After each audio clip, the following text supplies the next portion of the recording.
Hard Hat Hockey, welcome. What a week we've had. We are raging into round two. We got matchups in the East and the West. As always, I'm here with good friend Grant Miller from across the country. It's early morning here on a Saturday. Today we've got Team 3 of Dallas and Colorado. And then in the East, we've got at the Rangers and the Hurricanes for Game 4. We'll see if the Rangers can tie that thing up. Or rather tie up the series, not to suggest tie it up. Sorry if that was confusing. Grant, how you doing? I'm good, man. It's like unseasonably cold here in Columbus, which is kind of nice. I like that. I like the fall weather feel. So I got my coffee ready to go. We got some guys working on a house like right across next door to me. I could almost open my window and lend a hand if I needed to. So yeah, a lot of good vibes going on early this morning. Well, we're up and getting after it. If they like hockey, tell them to tune in. I will drop a business card in the work van on the way out. We'll see. Yeah, let them know that we have Facebook and Twitter. And speaking of Facebook and Twitter, Hard Hat Hockey, we want to hear from you. Contact us on social media, Facebook, Twitter, or as always, our old school hardhathockey1@gmail.com. Follow us any way you listen to your podcast on Spotify, Apple, YouTube, Samsung, Amazon. We got you covered. Reach out, check us out, leave us a review. We'd love to hear from you, and we will give you a shout out this playoff season. We'll be covering hockey for you all playoffs long. Grant, this episode, we've got a little round two analysis. What's next for the Toronto Maple Leafs? Our NHL housekeeping, which is becoming a mainstay, a staple of this show. We're going to be tied. The news. We're doing the news. We're newsmen. It's news. We're tidying up the NHL. This week, Travis Green hired to Ottawa. Sheldon Keefe out at Toronto. Rick Bowness retires. Hart Trophy predictions, which will be run like a court case, and I will be the judge because I have my defense. I have my defense ready, my litigation. Okay. And then, as always, something that has been hot all spring, Utah Hockey Watch. For Panda Watch. We have names. And Hard Hats of the Week, of course, as always. You missed out since our last episode. Round two has been raging, as I said. Rangers versus the Canes. The Rangers are up 3-0 on the Carolina Hurricanes. Panthers versus the Bruins. Panthers are now up 2-1. Avs and the Stars are tied out west 1-1. And the Canucks and the Oilers are tied out west 1-1 after last night's overtime heroics from the Edmonton Oilers. Grant, to kick off this show, I have a little bit of story for you. So last night, effectively, was my first men's league hockey game in 5 years. Oh, wow. Yeah. So, buddy I work with, the connection, you play hockey, I play hockey. Great, let's make this happen. Cool. So he sets me up to get on the team. The team captain reaches out to me. Philip was texting me all week, getting registration, jersey sizes and whatnot. Really excited. So, okay, Philip, let's go play hockey. I show up last night. I walk in. What time? Because I know men's league sometimes can get to like 11 p.m. That's a great question. I'm so glad you asked. 10:45 puck drop Pacific time. Oh my God, you guys are crazy. We are psychopaths. Anyways, so I walk in. I'm like, hey, where's Philip? I'm Trent. And the guy was like, heard much about you? We're very excited to have you. Oh, he's French. It was Philippe. Philippe. Oh, okay, nice. Canada. Yeah. Cool skill guy. The guy whips out probably the coolest men's league jerseys I've ever seen.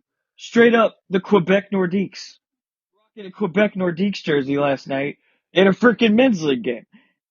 So Grant, playing hockey in a Quebec Nordiques jersey last night. Sickest jersey I've ever played in. And here's why it matters. Back in 1995, the Quebec Nordiques moved their team to Denver, Colorado to become the Colorado Avalanche. A year later, the Colorado Avalanche crack off their first Stanley Cup in 1996. 3 years after that, 1999, Dallas, Texas, Mike Modano, they crack off their Stanley Cup. We had a rivalry. It was going south, it was going west, and these two were in the middle of it, the heat of battle, and they hated each other. And they've hated each other since, and here we are in a classic matchup, division rivals for the long time coming. And here's why this matters, Grant. Across the world, everyone knew about this rivalry, and they didn't know how deep it ran, because in Louisville, Kentucky, at the Dunn Family household, an older brother and a younger brother chose sides. We had the Capulets and the Montagues of Romeo and Juliet, baby. Younger brother went Dallas Stars, older brother went Colorado Avalanche, and it's only gotten more fierce as the years have come on. And every time we play each other, it gets fierce. In game one, the Avs came storming back from a 3-0 goal deficit with late game heroics from Miles Wood on a breakaway, and I about had a heart attack. In game one, the Avs had 26 shots on net to Dallas's 22. In game two, the Stars won the game 4-3, also up 4-0 at one point. 4-3, they won 5-3. They had that empty netter at the end.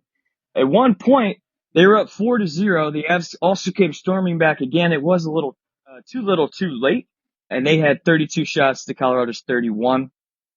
Dallas's goaltending has definitely settled out since their early games with Vegas. Jake Ottinger now has an average 2.24 goals against average versus Georgiev's 3.1 goals against average, which obviously has a huge outlier there with the early Winnipeg game. Grant, the Avs are 2 for 5 on the power play with 40% conversion rate. The Stars are 3 for 9, 33% conversion rate. And something I want to talk to you about today, I know you're not an advanced analytics guy, but I did look up a few Corsi 4s just to help paint the picture. I don't think it's necessarily the best stat to convince yourself, oh yeah, that's the better team, but I do think it just gives a little bit of context. Over the course of a series, it definitely, like you said, it paints a picture. Correct. And and here's why I like it, here's why not. As it stands, the Avs lead the average Corsi for 52% to Dallas's 48%.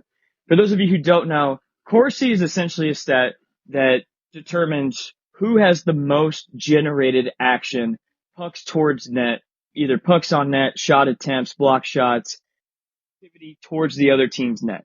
So you, in a sense, who's generating more offense? It is interesting. It's been an exciting series. You're, a healthy guy. You take care of yourself.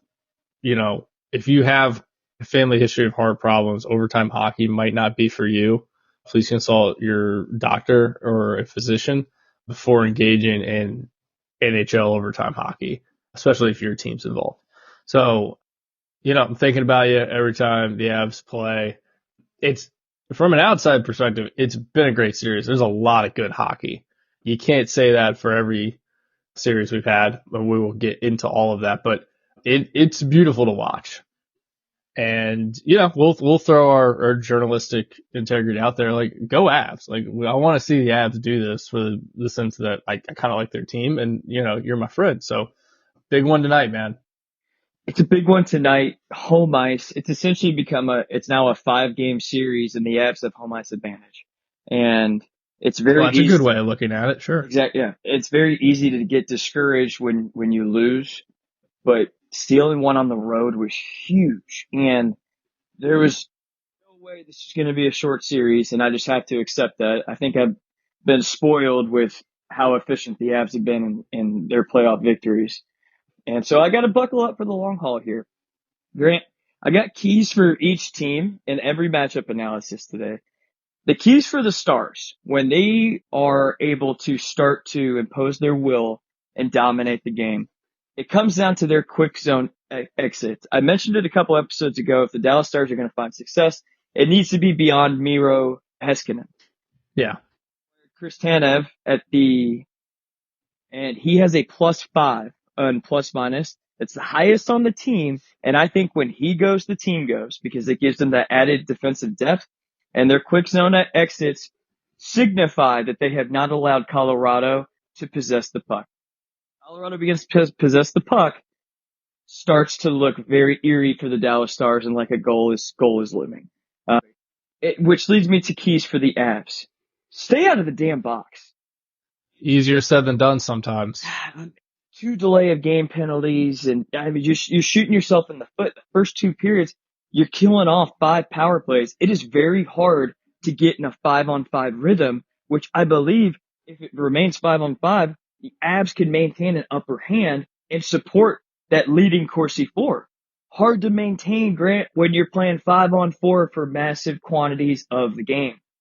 So, I digress. The team defense seemed to degrade with every penalty kill. And we saw that breakdown lead to a shorthanded goal that we gave up later on, which seemed to be in desperation. Now, looking back on it, our desperate antics seem kind of foolish given that we were able to score 3 goals in the third period. The shorthanded goal ended up being the game winner, which expect that to be the case. But yeah, that's where we're at. Batten down the hatches. I can see this going 7 games. I mean, it just feels like that. Good luck to you, man. I got your back. I appreciate you. Abs stand with Columbus. Yeah. Great out east, we've had a pretty volatile series. Florida Panthers versus the Boston Bruins. The Panthers are now up 2-1, seemingly dominated game 3 in Boston. I was disappointed. I expected more of a fight from the Boston Bruins in TD Garden.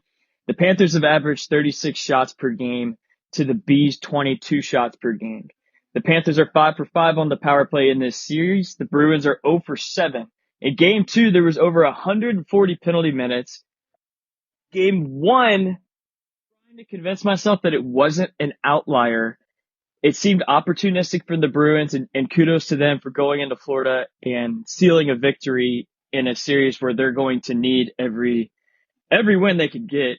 Last night's game, the Bruins are operating as a turnover machine, and I look for their depth centers where Florida's rolling out 3 lines of forwards that can all score. Zaka is a guy at the 2C role for Boston that has to step up. Carter Verhaeghe and Gustav Forsling for Florida are top 25 in the playoffs in plus minus, where Trent Frederick and Brandon Carlo fill that gap, and the top 25 in plus minus for Boston. Difference lies here in their stars. Tkachuk, Barkov, and Verhaeghe are all top 25 in points, and Marchand is the only one for Boston. It was great to see David Pastrnak step up and fight Matthew Tkachuk, but I fear that what a tilt that was. It was. What a tilt that was. That was just a moment. That might be the kind of what you remember from this the most. But yeah, this feels like the difference of like, I don't want to say star power, but like top end talent that the Bruins, it's just kind of depleted. It's not 2019 anymore. They got a lot of guys grinding, trying to make a difference, but I mean, the past 2 games, it's been 6-1, 6-2. I don't know. It's, they're back home tomorrow. Maybe they steal one, but, they were home yesterday. Didn't do great.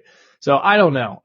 It feels like this is kind of the difference of one team that is just built for this and the other team that, maybe was just overachieving, but because they're in Boston, you talk about them like they're the Bruins. So you have to expect they're going to be good, but in reality, it's, they're a team that grinds.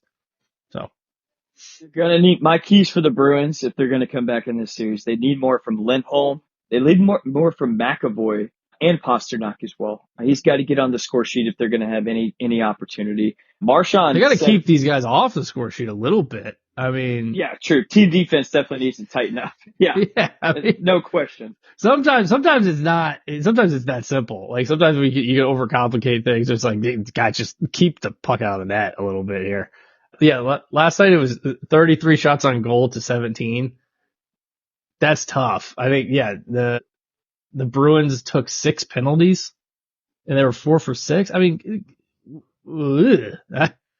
that's tough for anybody to get over. You're already at a pretty distinct disadvantage talent-wise. Let's just be honest. He's Jeremy Swayman. Yeah. Had such great numbers all playoffs. He's just, he's being left out to dry right now. I love their goalies. I love their, I don't know. I don't have cap friendly on here. I don't want to speak out of turn. I don't think these are like high dollar guys between the pipes.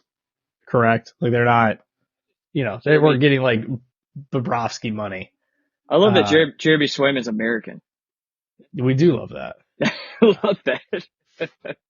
But I'm saying that as like you can kind of moneyball your way to success in that position if you have the guts to do it. It's pretty easy to just throw money at the problem. But yeah, man, I don't know. We'll see how this works. Yeah, Swag makes $3.4 million. He's a restricted free agent. Yeah, all right. Can't wait for the offseason. I'm gonna start talking cap friendly. I love that. You were gonna have a blast a blast playing hypothetical GM. Oh yeah. Folks, if you think the playoffs are when we get hot, just wait. We thrive. We thrive at hypothetical GM.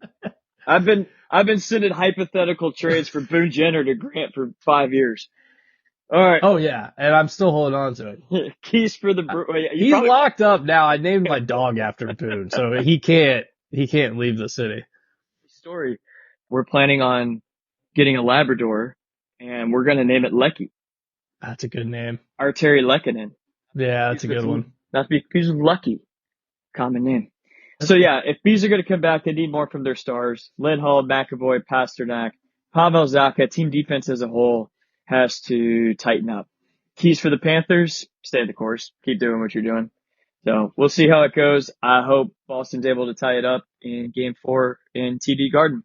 Yeah, I want to make this a series, definitely. I would love to see it go deep, just entertainment value, and to take my mind off of the other series out west. So, Grant, Vancouver Canucks, Edmonton Oilers, Canadian battle. Speaking of comebacks, the Oilers are up 4-1 in Game 1. The Canucks at home at Rogers Place came storming back in the third period to win it 5-4 in Game 1. Last night, game was tied 3-3 in the third. Edmonton goes on to win to tie up the series. They won 4-3 in overtime. The Canucks were 1 for 6 on the power play. The Oilers are 2 for 4. The penalty kill has been a consistent problem for Vancouver dating back to their first round series with the Nashville Predators. On average, the Canucks have 22 shots on goal per game to the Oilers' 25. Something I've noticed in this series compared to the others, it's not really high event. Huge win for the Edmonton Oilers last night because they're now leaning on their rookie goaltender and third string goaltender, Artur Shilovs, who stepped in admirably. He has played great, and they definitely have an option moving forward, and they have promise between the pipes, so they can look forward to that. But right now, they need Thatcher Demko back in net, and kudos to Edmonton for being able to steal one before he comes back, because it does seem like his return is pending. Stuart Skinner, however, .893 save percentage, 3.01 goals against average. Hard not to look at that third period in Game 1 and wonder what happened there. I think it was 18, 19 shots on goal for Vancouver, and 5 of them go in. It's puzzling. No doubt Draisaitl's absence in Game 1 had nothing to do with it. Connor McDavid was held off the score sheet and held off shooting. Yeah, he was nowhere to be found Game 1, but didn't have a shot on goal. And he made up for it Game 2 for sure. 100%. Yeah. The guy was. Yeah. I seemed to be in 10 places at once. So, Grant, what are your thoughts here? We kind of just touched on it. I sometimes you take for granted how awesome it is to watch McDavid. And we've mentioned, not always the easiest guy to see here in the States. You catch a game or two, if your team's playing him or something like that. But, the Game 2 of this series was like, oh, there he is. That's why he's kind of the best at this.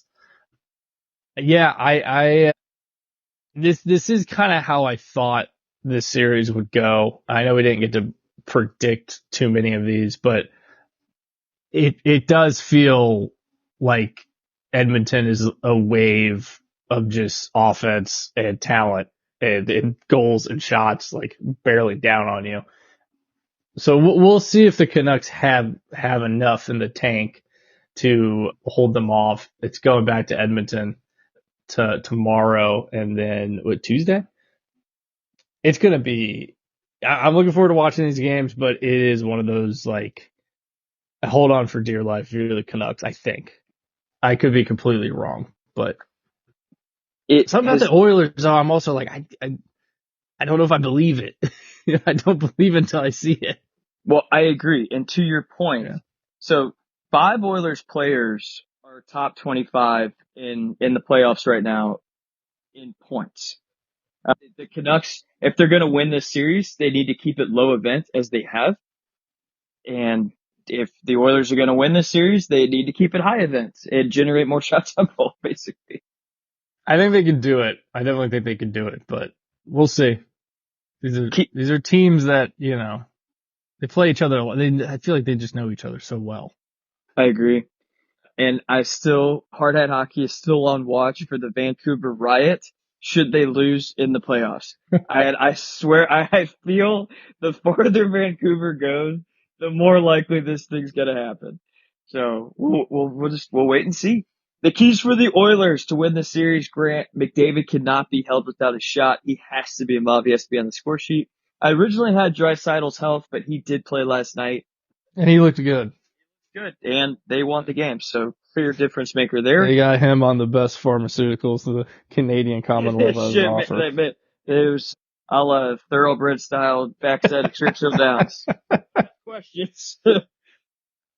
Draisaitl's health seems to be in good spirits. They're going to need better goaltending, Grant, if the Oilers are going to win the series. Keys for the Canucks. Also, maybe some better goaltending. Again, you can't blame the rookie too much here, stepping in. That's a tough situation to be. It is a tough situation. God bless them. And like I said, it's promising moving forward. They clearly have an answer between the pipes with their prospect here, so that's great. They got to ride the wave early. I know I saw the interview with JT Miller. He was a little emotional just about the about the playoff atmosphere in Vancouver. Have you ever been to Vancouver? I have not. No. Have you? Gorgeous city. So clean. Great food. Great culture. The whole city kind of sits around this this horseshoe bay area. It's stunning. Huh. I think they're hosting World Cup games in 2026. Why they are chosen for the 2010 Olympics. A little hack there. They're hosting World Cup games, and so is Seattle. So you could kind of get two host cities kind of right next to each other. Oh, I might have to consider making my way up there. I'm pinching my pennies for it. Not too much soccer talk today, but that flows into this. It is everything I've heard is amazing. So, yeah, keys for the Canucks. Ride the wave early here, and by that I mean they're new to the playoffs, right? We talked about it early on with our analysis of every team. This is new for them. There's not a ton of Stanley Cup experience on this roster. You got to ride that emotional wave. Playing at home, sometimes, especially if you're a new team gunning in the playoffs, you're that up and coming team. I know you're really high on this team, Grant. You've got to ride those emotions early and just fight through it. Sometimes there's more pressure playing at home in that situation than there is on the road. Yeah, that is a very good point, especially in Vancouver. Yeah, I'm with you on that.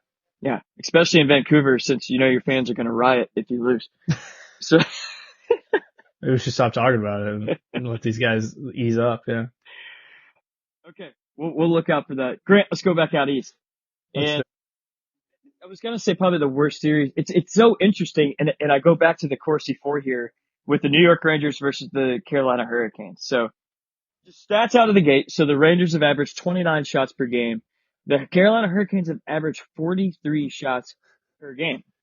Experience Canes hockey.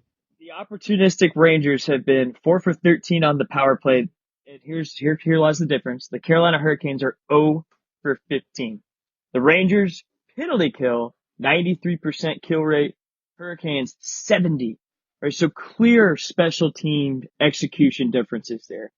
Grant, the Corsi 4s, Hurricanes 59 over the course of the series. Rangers 41.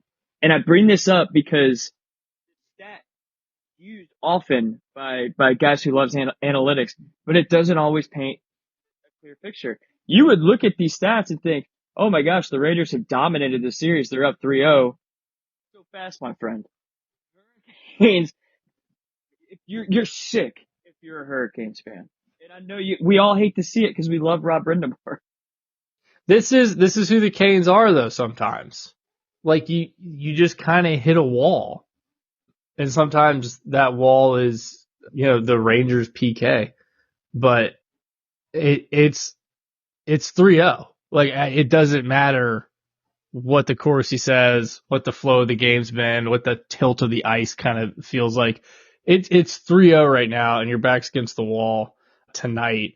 And I could see them like winning this one, but I don't know if they can rattle off 3 straight to make this a 7-game series. And, if they do, great.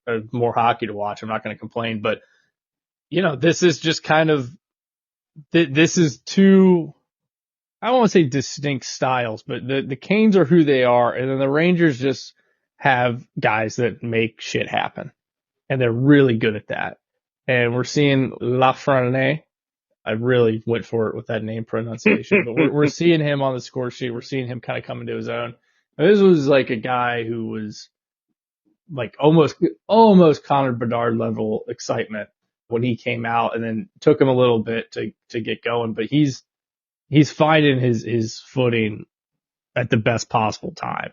So I don't know, man. I'm looking at this and I'm seeing the Rangers moving on pretty comfortably, but we'll see. I mean, there's some guys on the ice for this that I really like watching. We've been big Alex Winberg guys for a while, but this is just who the Canes are.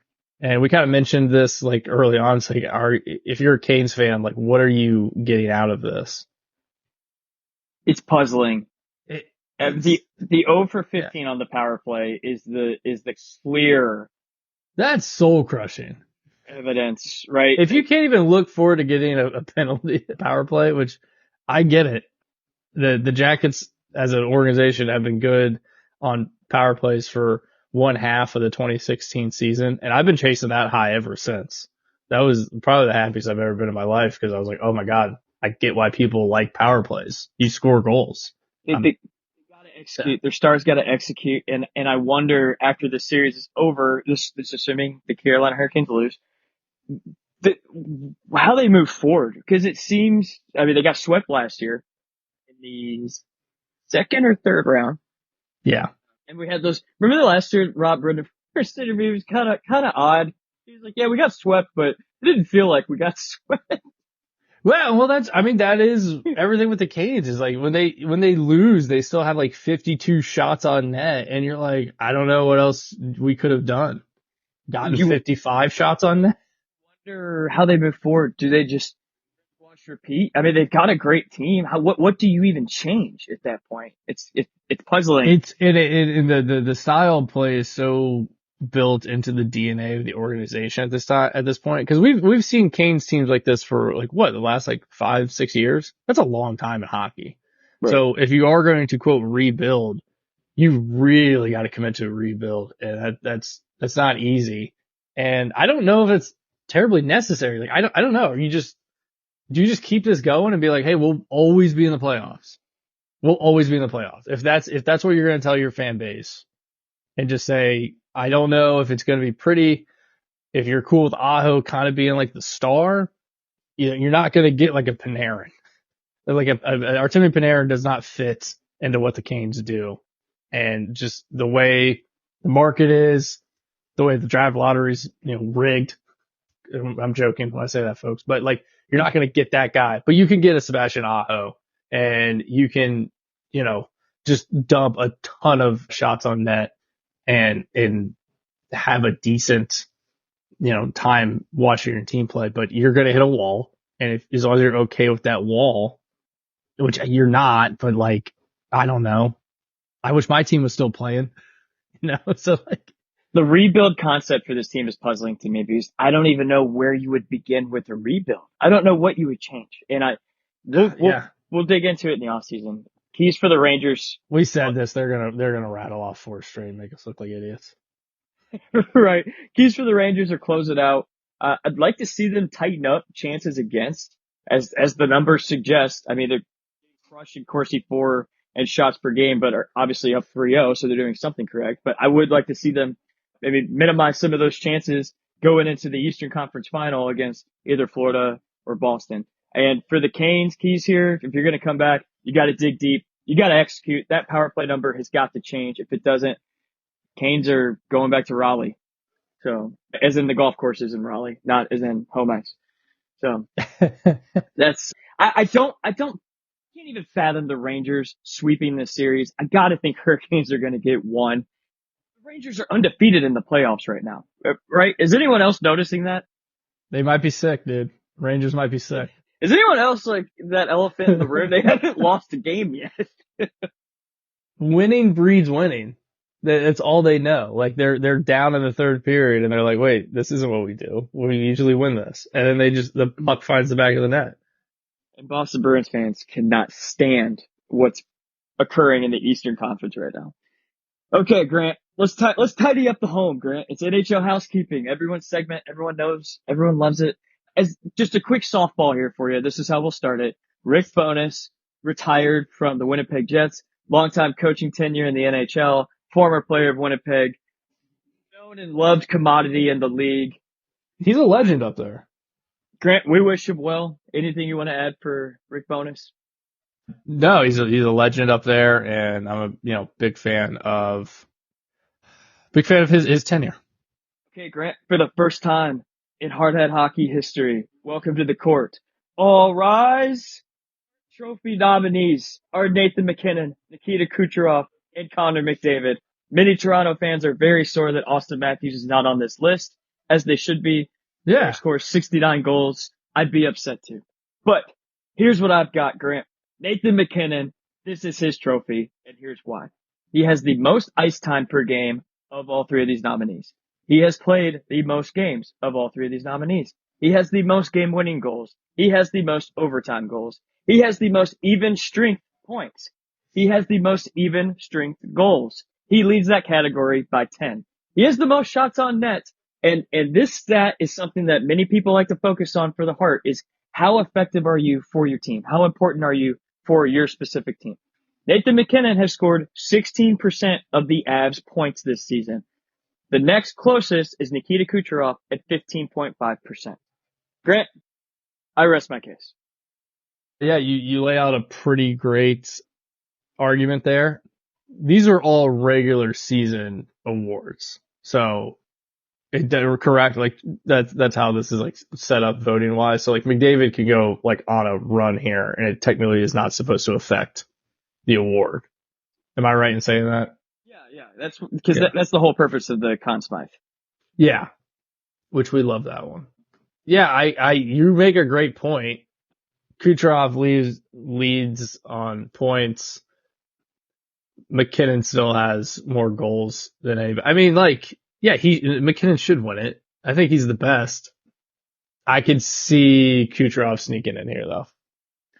Just by pure, not even just goals and analytics, just like he has this like weight about him when his name's on the ice and things are happening.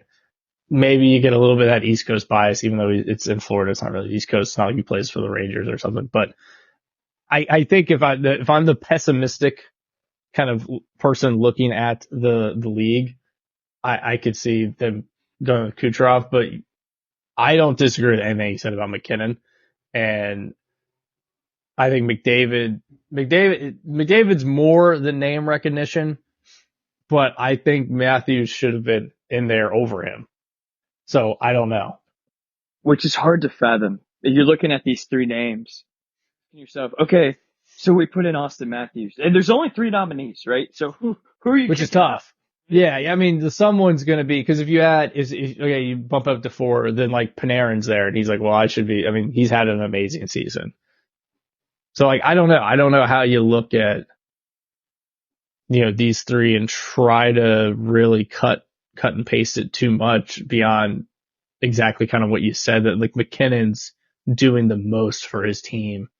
And you're right, the playoff talent and playoff skill, like what you do in the playoffs shouldn't matter, but the Avs are still playing at a high level. Like they're still here. And that and sometimes like regular season success breeds that. So I think the difference maker, at least for me, as a very biased judge, is the even strength points and the primary points for Nathan McKinnon versus the other two. I think that's your... McKinnon's played like every game too. Right. Yeah. No small feat in the NHL. Suspended until further notice. We will keep track of the Hart Trophy competition. Grant, there's been 19 head coaching changes since the end of last season. Pete DeBoer this past week about it's like going to dinner with your wife and having a marriage and a divorce before the appetizers even come to the dinner table, and suggested that it has everything to do with the limited cap space in Ooh, that's a good take. I frankly I agree with it. The cap hasn't increased in a while due to the COVID season and the league bouncing back with the U.S. and North American economy. With that, GMs have been strapped to their. It's harder to make player changes, and when a team quote unquote needs to take accountability, the easiest cop out is to fire the coach. The GM shows, hey, we're taking accountability. Look, we're making changes because they can't make those player changes that they might want to make because of the limited cap flexibility. Yeah, I think there's something to that. He's not wrong. He's not wrong at all. And it kind of goes back to what we said last week. Is like there's only so many guys that can get your team one just like in the playoffs and then succeed in the playoffs and then to the cup, and everyone wants the cup. So if you don't have one of those guys and you think you kind of know within 2 seasons, you're gonna fire the coach. And it is kind of this like, as a GM or like team executive, you can buy yourself another 2 years with ownership if you're like, well, we got a coaching change. Yeah, I think something needs to happen. I think, from a 10,000 foot view, if you look at the new media rights deals within the league, some of the issues that teams are having with their regional broadcasters, the economics between the two countries, and then what we're dealing with this cap, like we're at a point almost where these things aren't penciling out on paper. And I do worry about the league in that sense. And, hockey and sports typically evolve by new ideas, new young coaches providing, different tactics, different philosophies. And if you guys aren't getting the opportunity to prove themselves, then you're going to kind of get in a rut about like what hockey is. It's a very interesting thought and conversation. I try not to make everything about the Blue Jackets, but we got a guy here and Pascal Vincent who kind of got thrust into this position after the whole Babcock fiasco, and it didn't go great this year, and we're looking for a new GM, and all signs kind of seem to them bringing him back, which with the amount of available coaches on the market, I kind of question that.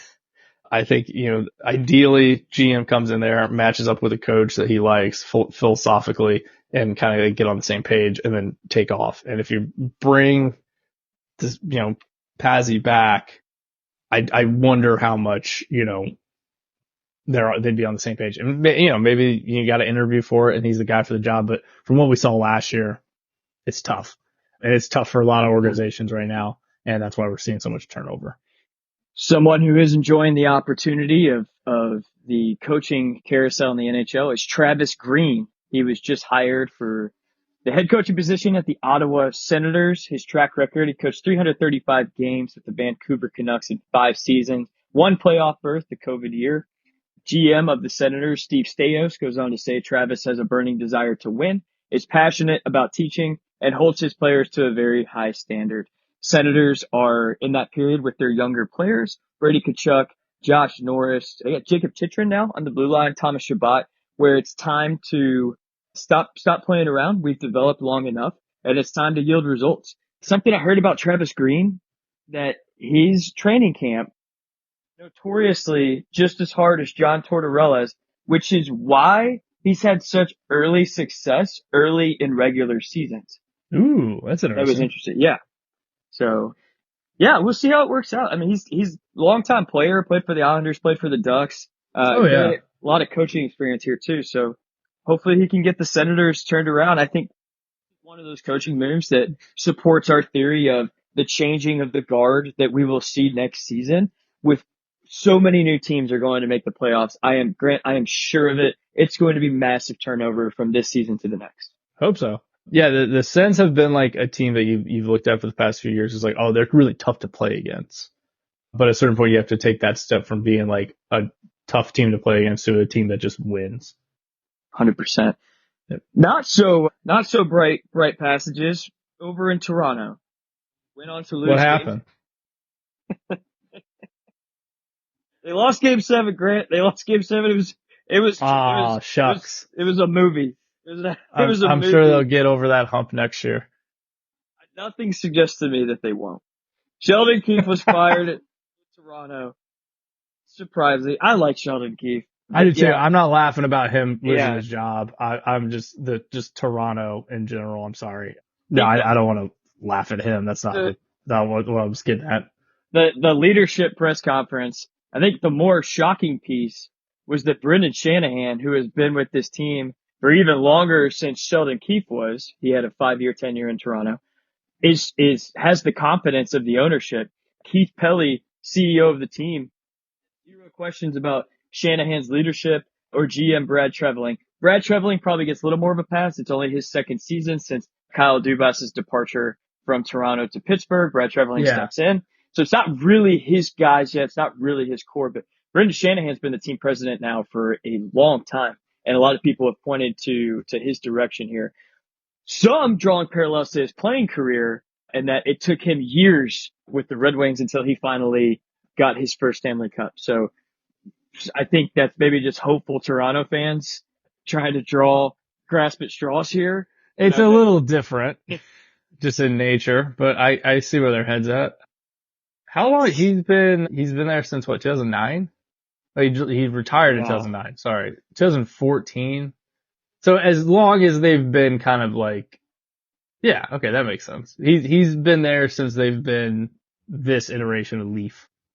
He got rid of Phil, right? That was his first big move. Yeah.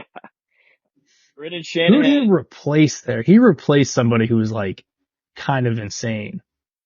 I'll look this up. Go ahead. Keep going. Brendan Shanahan goes on to say, I do question our ability to get it done in those difficult times, pointing to his core players' ability or inability, lack thereof, to execute in the playoffs. Brad Treveling goes on in the press conference to echo the exact same thing. And they're both pointing to seems to be massive turnover on the roster season.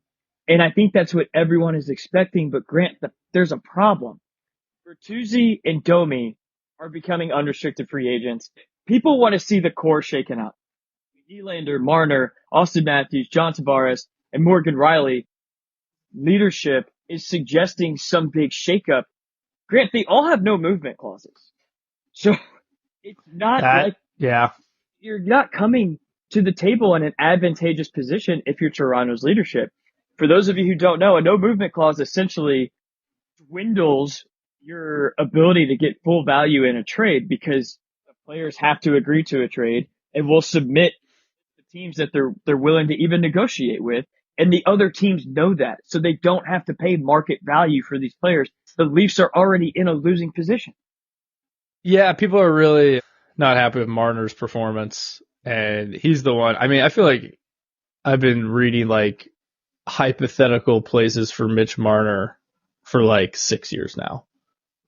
And I think he's a good player. I understand the criticism. I mean, if we watch that series, there was moments where like you need your center to be a little bit more physical, a little bit more doing the little things, right? That's the point of the position.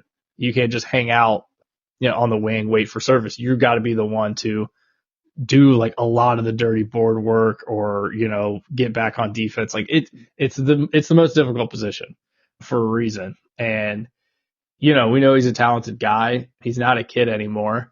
None of these guys are really. That's the kind of the thing. It's like, okay, it's time.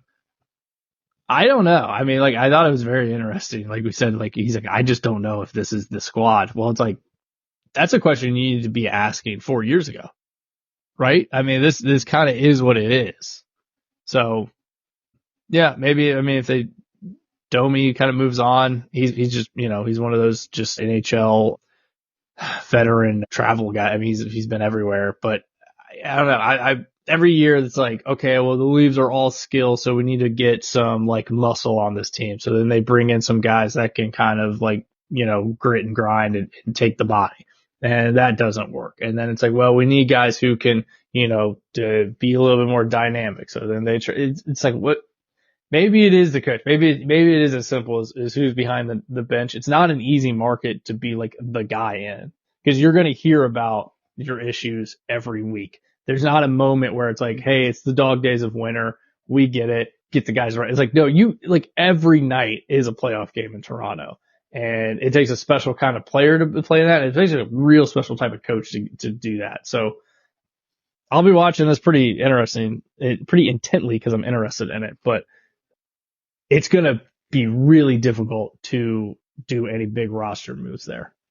It's difficult. You're not going to get full value. And these are the kinds of moves. If you accept lesser value for these big time names, these are the kinds of moves as a GM that get you fired if they don't work out. So we'll see how she goes. Interesting times in Toronto, to say the least. Grant, one of your favorite nights of the year, we had the draft lottery. We did. It snuck up on me. Before we get into some speculation, the odds draft lottery did not seem to change with the results, which was promising. It was good to see some integrity on the NHL's part. Integrity on those ping pong balls. About time they do their job. The Sharks will have the first pick of the 2024 draft. The second pick will go to the Chicago Blackhawks. Third pick, Anaheim Ducks. Fourth, Columbus Blue Jackets. Fifth, Montreal Canadiens. And I go to the sixth pick because it's going to be our beloved Utah hockey team that we will get to here momentarily. Grant, why could we not have a draft lottery without drama? John Buccigross of ESPN leaks a tweet with our guy. Essentially results of the draft lottery before they happen. Well, it was like a test run. Like that isn't what the order came to be. Stop adding fuel to a fire that does not need to. It's every year, Grant. There's some. Well, listen, I love Buccigross. I wish he was the play-by-play guy here in Columbus. He's been nice enough actually to respond to me on Twitter a couple times, both in DMs and out there. He's an Ohio guy. He's great. He's also one of these guys that he's going to do his own thing. So if he rolls onto a set and just takes a photo and says, "We're here, baby," someone's some producer's going to have to be like, "Mr. Bucci, you have to understand people think that this is all fake and my test graphics were on there." I'd love to hear that fly on the wall in that conversation where they ask him to delete the tweet. Buccigross, take a photo of the cameraman. Take a photo of the nice bathrooms, right? Don't add fuel to a fire, brother. It was a fun afternoon where I was like, this isn't really gonna. But then you had all of the draft nerds because he tweeted it at 4, and apparently the real actual lottery happens 6:30, and then the TV broadcast is at 7. So what actually happens happen behind closed doors at 6:30. So everyone who's of NHL sicko who's actually the actual lottery hasn't even taken place yet. It'd be impossible.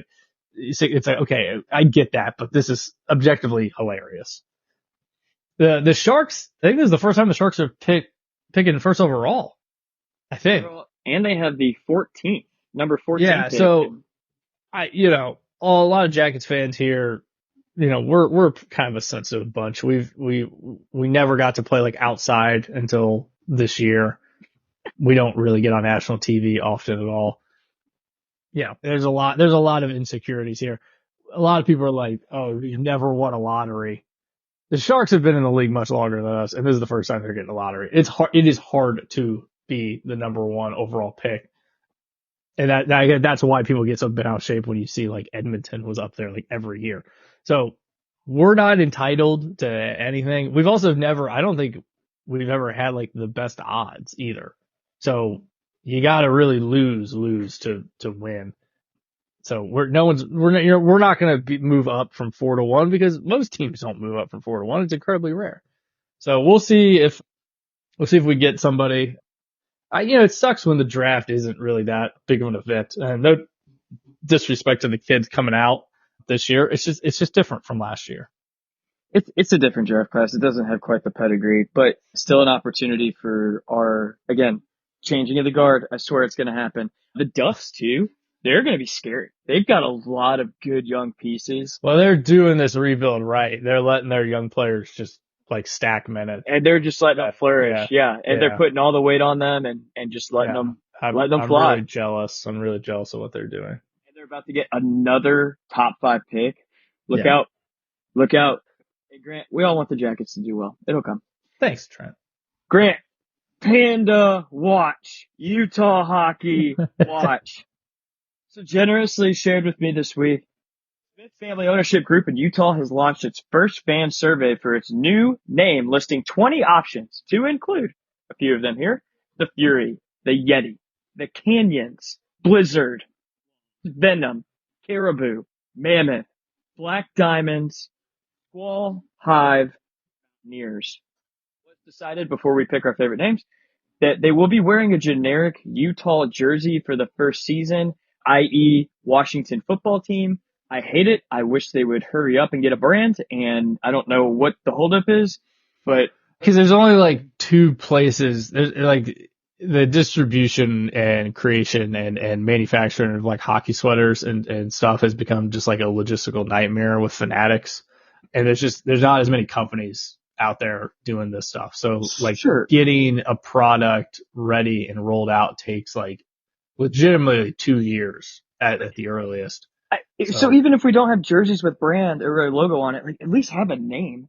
Well, they will, and I'm sure like when they're announcing the name this offseason, I'm sure that you're gonna be able to buy a shirt with like the real stuff, but like the sweater is gonna be pretty generic. But then that sweater is gonna be like, once you do have the real branding, if you have like the first year sweater, that's like getting somebody's like rookie card. That's gonna be like a collector's item. So I'm not saying that's good or bad. It's kind of a sign of the times with these things. But yeah, I don't know. I saw a tweet. I'd like to give them credit. I forget their name. I apologize, but it was like these sound like Gatorade flavors. A lot of minor league vibes here, honestly. Yeah, and that might unfairly be because Utah kind of has like minor league vibes a little bit. And it's tough. It's tough to nail it with this because it's not Vegas where it's like glitz and glamour. It's not Seattle, which has had like, a significant sports, the history of sports in Seattle is very robust. And, they're able to do kind of creative stuff with like their names and no one would, it doesn't seem out of place. But like Utah, you feel like it has to have this like outdoors motif, which sounds cool, but getting one that doesn't, exactly what you said, come off as minor league is difficult. I don't know what they're going to do. They might just do hockey club, man. I think it's one of those things where these names sound like childish or minor league teams because it's not established yet. It was 100%. Just like the Golden Knights a couple years ago when they first rolled out their name. And people hated that. And everyone's thinking, Golden Knights? What the hell? Yeah, the logo looks bad, but then, you win some games, you have like a right. culture around the stadium and the vibe, and it starts to work. And then it's an established, that's an NHL team, and you recognize the Golden Knights. That's a professional name. It took the Jackets a few years to kind of lean into that Civil War stuff to kind of get something like that going too. I mean, until the Cannon got here, Blue Jackets, like what is that really? Is it a wasp? Yeah. I think your front runners here are either the Mammoth or the Yeti. I do like the Caribou. I think there's something to be said about the whole stag or buck mascot, similar to the Milwaukee Bucks. But I think it looks pretty cool. I saw a couple of mock-ups on Twitter with the, like essentially a caribou with the antlers as the crest, and it was sharp. So I'm a sucker for like, one, stadium renderings is the big one, but also like fake jersey concepts. I love that shit. There's been a lot of that. Yeah, I'm worried that they're going to do hockey club. Again, I mentioned this before. The Smith family that owns them, they also own the soccer team. He's like a younger guy. I could see him kind of thinking that that's like a cool zag when everyone's zigging sort of thing. I like caribou, like you said. I think that'd be fun. It's tough to say. And then it's like the plural version, like, the caribous. I don't know. Well, maybe that works. I think it's just caribou. Black Diamonds is interesting. I just don't know how that would work. Like, is your logo like a skier? But then it's not, the team name's the the trail, not the skier. I don't know. That'd be hard to do the branding, but I like the name. Yeah. I mean, yeah, your mascot is a ski run, essentially. Or maybe just the mountain as a whole. You could kind of go with that vibe. Then you look like the Avalanche though.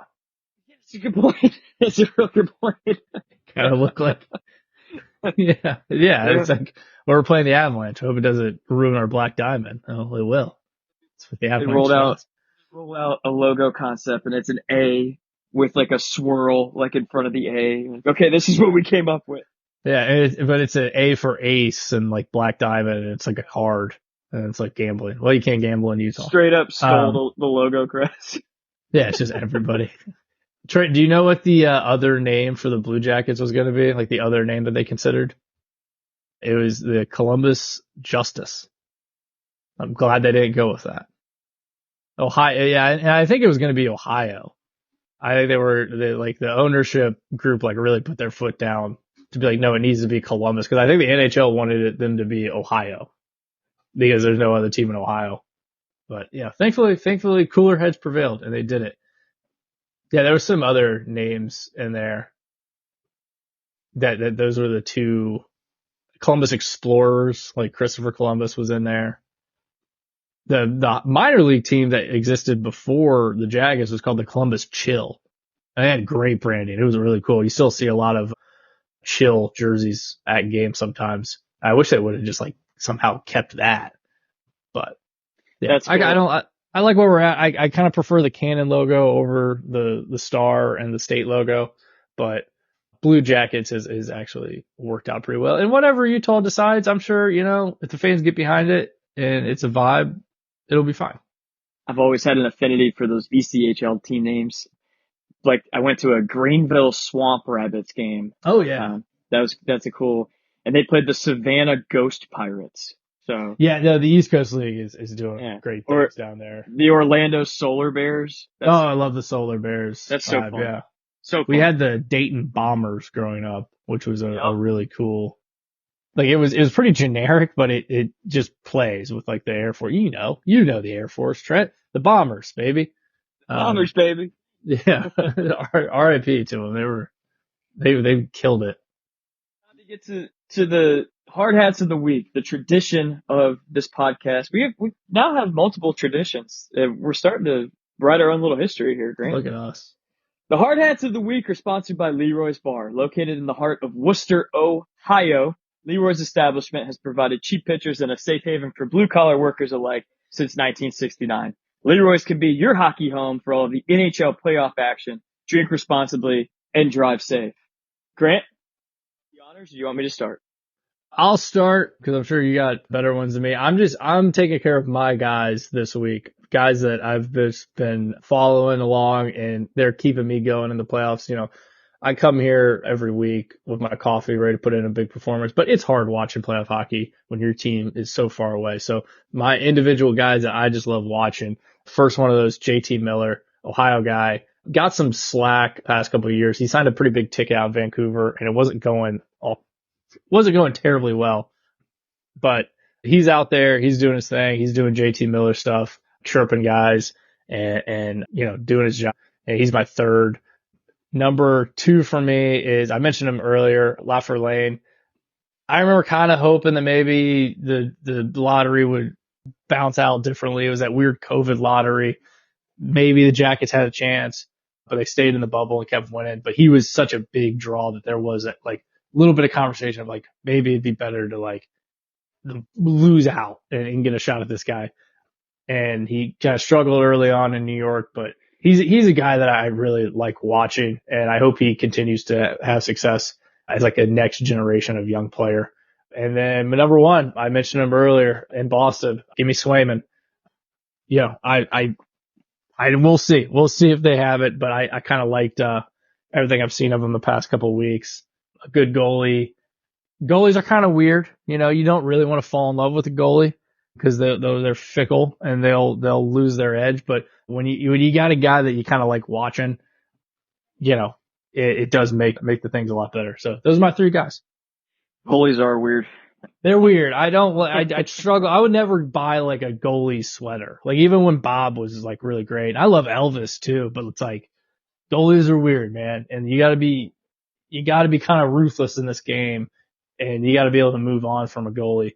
But when one does tug at your heartstrings, it is special. Yeah. All right, Grant, my hard hats of the week. At number 3, I've got David Pastrnak fighting Matt Tkachuk. More specifically, I love the moment on the bench before the fight. He asked Jim Montgomery, essentially, hey, do you care? I don't know if he asked him or just straight told him. Jim Montgomery. Hey, Dad, is it okay if I beat this Dad, guy I'm gonna up? go fight this guy. And Montgomery clearly had a grin on the bench, which warmed my heart. And I think it was a proud dad moment for him. Absolutely, son. Go get after it. So that was great. Pasta not known for his fighting, and big team moment there. At number 2, I've got the New York Rangers for being undefeated in the playoffs. We'll see if this streak continues and if they close another sweep against the Carolina Hurricanes team that I thought was going to push this series a little bit farther. And that analysis was earlier in the show. Number 1, Grant, boys, I'm going to take care of Miles Wood. He had the overtime goal in game 1, and the announcers on ESPN question mid-breakaway, is that 28 or is that 29? Because the man was shot out of a cannon. He was flying and scored against Jake Ottinger to seal the comeback victory for game 1 and taking one on the road in Dallas. Huge moment, huge game. Probably the biggest goal he's ever scored. So look for Easily. look for that energy back in Denver tonight, baby. Grant, that's all I got for you, babe. What a show. Go, babe. It's good. It's awesome week. Awesome week. Love this show. Love doing this with you. Hard Hat Hockey. Like I said, we're building traditions here. It's a family affair. I mentioned the Stars Abs rivalry that exists on paper. It also exists in the Dunn household for 31 years now. It's a family affair. Your family. Hockey just brings people together. That's why. It's been a great time. I'm enjoying this. Big weekend of hockey coming up.